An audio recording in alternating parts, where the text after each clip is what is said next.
Hi everyone, Mark Lichtenfeld, Chief Income Strategist with the Oxford Club. Welcome to State of the Market. It's the most wonderful time of the year.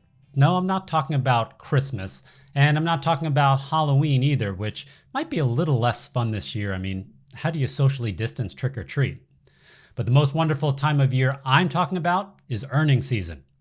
Now, it's underway, and over the next few weeks, thousands of companies are going to report their third quarter earnings results, and it may be the most important earnings season in decades. And I don't make that statement lightly. The economic damage caused by the pandemic has been devastating. In the second quarter, GDP fell by a third in the United States. And in the third quarter, S&P 500 earnings are forecast to drop 21%. Now, that may not be the dumpster fire that figure implies. Here's what I mean.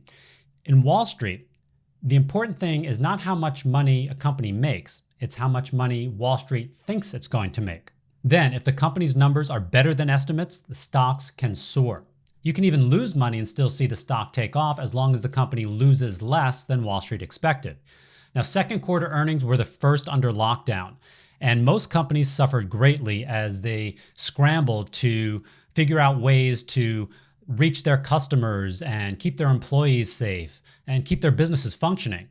It's incredible to see how many companies have adapted so quickly. And while we're nowhere close to normal, it is inspiring to see different businesses changing and adapting to the new normal. Now, in the third quarter earnings report, we are going to start to see the companies that have figured out not only how to survive, but how to thrive. And we'll also see the companies that are clueless and are scrambling to find ways of bringing in revenue and just keeping their doors open.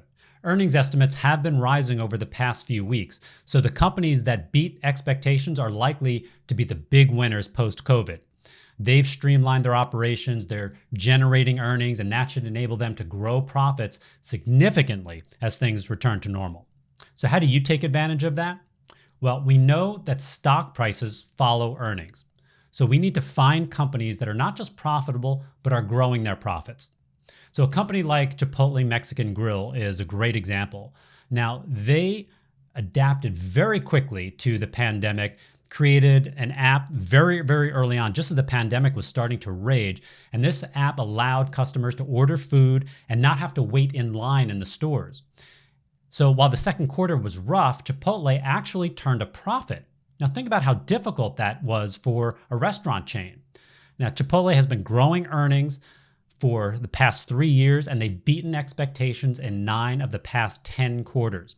So as a result of its strong showing, the stock is near its all-time high. So those are the kinds of companies we want to try to find. Now after third quarter results are out, we'll be able to identify a lot more companies that are handling the pandemic like Chipotle, and those stocks are going to take off and hit new highs as well when their earnings come out. So it's going to be an exciting earnings season, and I hope you and your portfolio are ready for it. That'll do it for State of the Market this week. And if you want to learn more about how to profit this earnings season and pick stocks that are going to beat earnings expectations, be sure to check out my free webinar. Just click on the link below.